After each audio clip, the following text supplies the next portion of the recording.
Hi friends, எல்லாருக்கும் ஒரு வணக்கம்.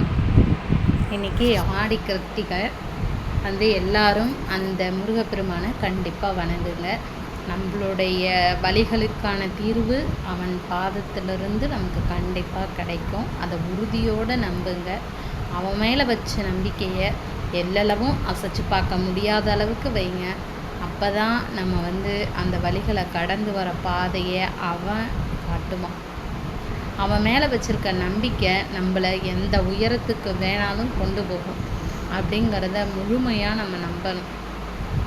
முருகனை பொறுத்த வரைக்கும் அவன் மேலே அவன் நம்மள்கிட்ட எதிர்பார்க்கறது நம்ம அளவு கடந்த அன்பு மட்டுமே. அந்த பக்தி மட்டும்தான் அவன் நம்மக்கிட்ட எதிர்பார்க்கறது, வேறு எதுவும் இல்லை. அதனால் நம்ம மனசு நிறைய அவனை நினச்சிட்டு கை நிறைய கூப்பி மனக்கவலைகளை குமரல்களை அவன் பாதத்தில் மலர்களாக கொட்டி நம்மளுடைய ஆதங்கத்தை தீர்த்துக்கிட்டு அவன்கிட்ட சொல்லி அழுது நம்ம மனதுக்கான ஆறுதலை கண்டிப்பாக தேடுவோம். உள்ளன்போடு ஒரு தாயும் தந்தையும் எப்படி நம்மளை தேடி அரவணைப்பாங்களோ அந்த அன்பை தாண்டி அவன் நம்மளை அரவணைப்பான்.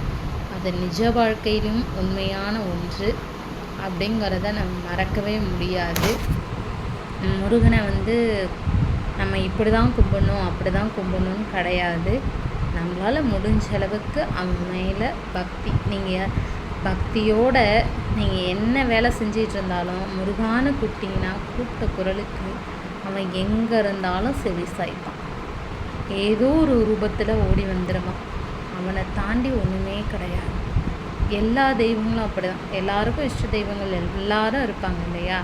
எல்லா தெய்வங்களையும் நம்ம வணங்குற நம்ம இஷ்ட தெய்வத்தை கூப்பிடும்போது கண் முன்னாடி விளையாந்துருவாங்க.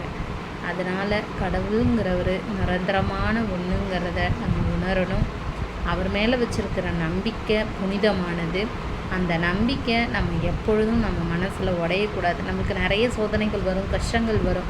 ஐயோ இப்படி பண்ணிட்டாரே அப்படின்ட்டு அவர் மேலே உள்ள அந்த நம்பிக்கையை நம்ம உடைச்சிடவே கூடாது. நிறைய கஷ்டம் வருதா, வரட்டும். ஒன்று கேளுங்க அந்த முருகன்கிட்ட, இல்லை உங்கள் இஷ்ட தெய்வத்திட்ட கேளுங்க. அதை தாங்குகிற மன வலிமையும் அதை கடந்து போகக்கூடிய சக்தியும் எனக்கு ஃபஸ்ட்டு கொடுப்பா. அது போதும் எனக்கு. நான் அதை கடந்துருவேன். நீ என்னை எவ்வளோ சோதிக்கணுமோ சோதி. ஏன்னா எந்த ஒரு பொருளையும் நம்மளே அளவுக்கு மீறி அதை டெஸ்ட் பண்ணி தான் வாங்குவோம் இல்லையா? அதை ஒரு எக்ஸ்பிரி பார்க்குறோம், அது பார்க்குறோம். அதே மாதிரி தான் இறைவனும் நம்மளை செதுக்குறான். சின்ன சின்ன வழிகள் மூலயமா நம்மளை செதுக்குவோம், வேறு ஒன்றுமே கிடையாது. அவன் செதுக்குற செதுக்கல்ல நம்ம கண்டிப்பாக எல்லாமே மாறுங்கிற நம்பிக்கையோட அவன் காலடியே கதின்னு நம்ம கண்டிப்பாக இருப்போம். அதுதான் உண்மையும் கூட. அப்புறம் பார்த்திங்கன்னா ஆடி மாதத்தில் வர வெள்ளிக்கிழமையாக இருக்கட்டும், எல்லா நாட்களாக இருக்கட்டும், ஏதோ ஒரு நாள் நம்மளுடைய குலதெய்வ கோயிலுக்கு கண்டிப்பாக போங்க, வழிபடுங்க. அந்த குலதெய்வங்கிறது ரொம்ப ஒரு குடும்பத்துக்கு முக்கியமான ஒன்று. போய் ஒரு சூடம் ஏற்றி கையெடுத்து கும்பிட்டுட்டு வாங்க. கண்டிப்பாக அந்த கடவுளுடைய கருணை கண்டிப்பாக குடும்பத்துக்கு கிடைக்கும். குடும்பம் செழிக்கும்னு சொல்லுவாங்க. ஏன்னா குலதெய்வங்கிறது ரொம்ப ரொம்ப முக்கியமான ஒன்று. அதை நம்ம வழிபடாமல் இருக்கக்கூடாது. தட்டி போனவங்களாக இருந்தால் மனசில் நினச்சிங்க, இல்லை கோயில் வாசலில் போய் நின்றுட்டு சூடை மட்டும் ஏற்றி கும்பிட்டுட்டு வாங்க. அதனால் ஒன்றும் இல்லை. நம்ம குலதெய்வம் நமக்காக கண்டிப்பாக இறங்கி வருவாங்க. அதனால் ஒவ்வொருத்தரும் குலதெய்வத்தை நினச்சிங்க. இல்லாதவங்க நம்ம இஷ்ட தெய்வத்தை குலதெய்வமாக நினச்சிங்க. கண்டிப்பாக கருணை புரிய அந்த கந்தன் ஓடோடி வருவான். இந்த நிதர்சனமான ஒரு உண்மை.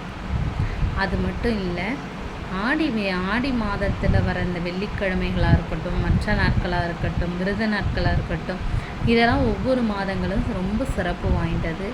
அதே மாதிரி யாருக்காவது தானம் பண்ணணுங்கிற எண்ணத்தோட யாருக்காவது நம்ம உதவியும் செய்வோம்.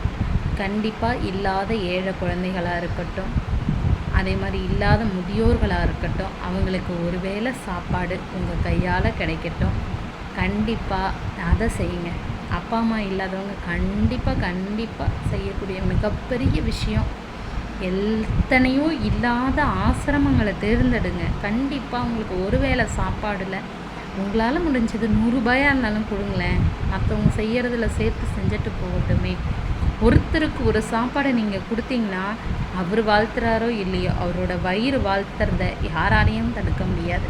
இது உங்களுக்கு எவ்வளோ ஒரு இதை அவர் வாயால் சொல்லி உங்களை வாழ்த்த முடியாது. அந்த வயிறு வாழ்த்தும், அந்த பசியோடு இருக்கக்கூடிய வயிறு. அதனால் கண்டிப்பாக நம்ம தானங்கள் செய்வோம். நம்ம அதை வாங்கித்தரோம் இதை வாங்கித்தரோம்லாம் கிடையாது. கண்டிப்பாக சாப்பாடு அன்னதானத்தை தவிர மற்ற எந்த தானமும் சிறந்த தானம் கிடையாது. அன்னதானம்ங்கிறது ரொம்ப முக்கியம். அதை முடிஞ்ச அளவுக்கு செய்யுங்க.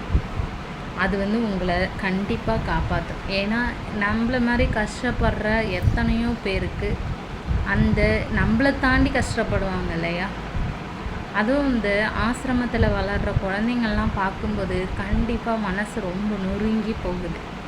ஏன்னா நம்மளால் முடிஞ்ச அளவுக்கு தான் உதவி செய்ய முடியுது இல்லையா. இப்போ ஒரு உழைப்புனா ஒருத்தரோட உழைப்பெடுத்து நம்ம கொடுக்கறதுல நம்மளுக்கு இல்லை. நம்மளை அந்த உழைப்புக்கு நம்மளுக்கு அந்த தகுதி நம்மள்கிட்ட இருக்கா, இதை தாண்டி செய்கிற அளவுக்கு சக்தியும் கொடுக்கணும் இல்லையா. நம்ம சக்திக்கு மீறி எதையும் செய்ய முடியாது. இப்போ சக்திக்கு மீறி செய்யணும்னு ஒரு ஆசை வரும்போது கண்டிப்பாக இருக்கிறவங்க உங்களை சக்தியால் முடிஞ்ச அளவுக்கு செய்யுங்க. ஏன்னா குழந்தைங்க அந்த சாப்பாட்டுக்காக கஷ்டப்படுற நிலமை வேண்டாம். நம்ம அப்பா அம்மாவும் நம்மளை கஷ்டப்பட்டு தான் வளர்த்துருப்பாங்க இல்லையா. அந்த குழந்தைங்கள வேணான்னு ஒதுக்கி விட்டுட்டு போன யாராக இருந்தாலும் போயிட்டு போகிறாங்க. நம்ம போடுற ஒரு வேளை சாப்பாடு அவங்கள கண்டிப்பாக சந்தோஷமடைய வைக்கும். அதை உணர்ந்து செய்யுங்க. நம்மளால் ஒவ்வொருத்தரும் உணர்ந்து செய்ய ஆரம்பித்தா கண்டிப்பாக அந்த மாதிரி இல்லங்களில் வாழ்கிற குழந்தைகளோட முகத்தில் நம்ம மன மகிழ்ச்சியை பார்க்கலாம். கந்தன் துணை இருக்க அனைத்து கவலைகளும் நீங்கி ஆடி கிருத்திகை நாளில் அனைவரின் உள்ளத்திலும் இல்லத்திலும் மகிழ்ச்சி பெருகட்டும். Thank you friends.